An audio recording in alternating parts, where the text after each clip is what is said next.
Dead men tell no tales, but their ships speak volumes. Welcome to the Cursed Compass, where we explore the darkest maritime mysteries.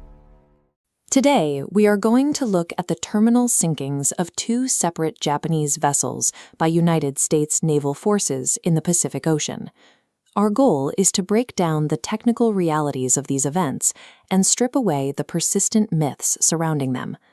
The first incident occurred during World War II, when the troopship SS Ryou-Un Maru was intercepted and torpedoed by an American submarine wolf pack.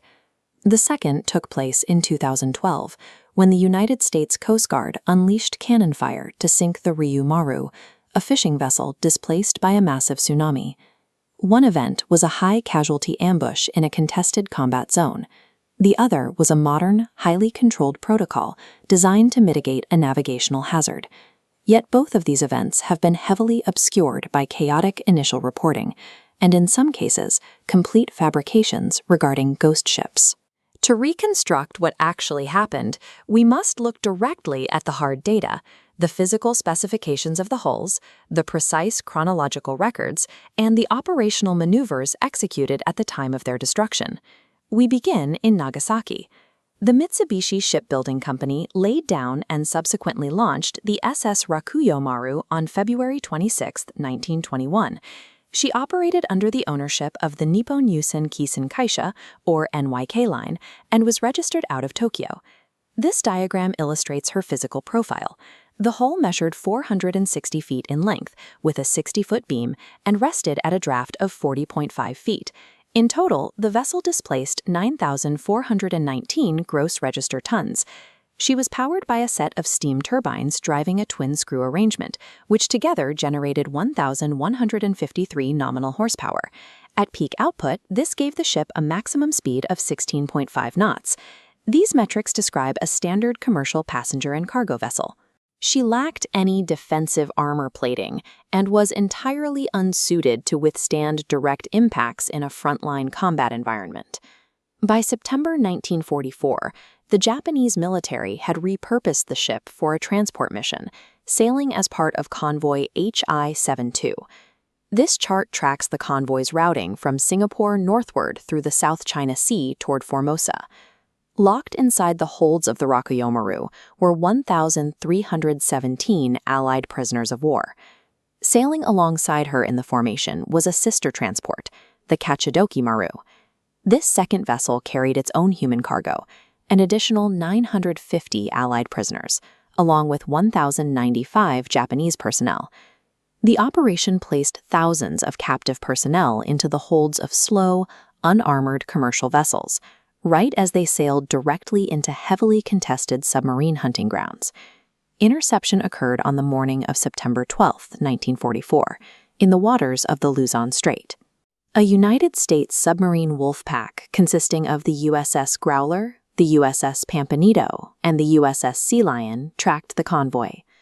The Ryou-Un Maru was explicitly targeted by the Sea Lion, taking a direct torpedo strike to its unarmored hull. The Ryou-Un Maru took on water and sank toward the evening. The Kachidoki Maru was also successfully targeted and sunk by the wolf pack during the engagement. In the immediate aftermath, an escort vessel recovered the surviving Japanese personnel. The Allied prisoners were abandoned in the open water, clinging to rafts and floating debris. The situation escalated the following day. A Japanese Navy vessel approached the wreckage site and bombarded several lifeboats, killing 350 prisoners who were attempting to row toward land.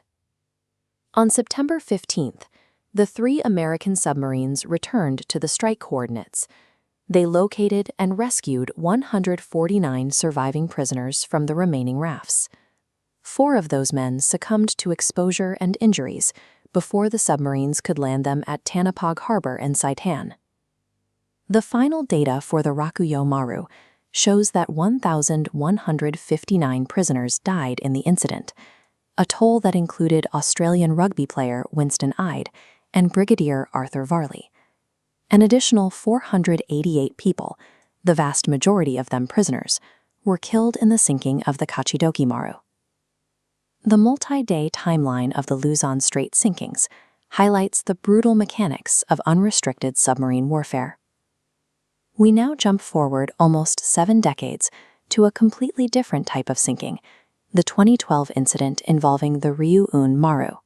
This ship was a fraction of the size of the wartime transports, a 164-foot commercial fishing vessel. Her voyage began during the catastrophic March 2011 Tohoku earthquake and tsunami, which ripped the vessel from her moorings in Hokkaido, Japan. Stripped of power and lighting, the ship drifted completely unmanned across the Pacific Ocean for more than a year. It remained lost until March 2012, when Canadian authorities finally spotted it drifting off their coastline. Ocean currents had carried a piece of localized disaster debris thousands of miles, turning it into an unlit, transnational navigational hazard. As the unpowered ship crossed into United States waters near Alaska, it moved into active shipping lanes, forcing authorities to intervene. On April 5, 2012, the U.S. Coast Guard initiated a controlled scuttling operation. They sank the drifting vessel using direct, sustained cannon fire. Almost immediately, sensationalized headlines labeled the vessel a haunted ghost ship. But the physical data is conclusive. The Ryou-Un Maru was completely empty. There were no survivors, and no skeletal remains were ever found on board. This chart shows the root of the misinformation. The public frequently conflated the 2012 tsunami debris with a completely separate event in late 2017, when a wooden boat carrying decomposed bodies, suspected to be North Korean, washed up in Japan. Sensationalism blurs distinct timelines. Strict data parsing is the only way to separate the routine removal of a maritime hazard from an actual human tragedy. We have 2 Japanese vessels, separated by nearly 70 years, both sent to the bottom of the Pacific by American forces. The sinking of the Ryou-Un Maru highlights the sheer mechanical destruction of wartime logistics, an attack that left over 1,000 prisoners dead in the water. The Ryou-Un Maru, conversely, demonstrates modern safety doctrines at work, safely neutralizing a dangerous, unmanned object adrift in commercial sea lanes. One was targeted by torpedoes in the Luzon Strait. The other was cleared by cannon fire in the Gulf of Alaska.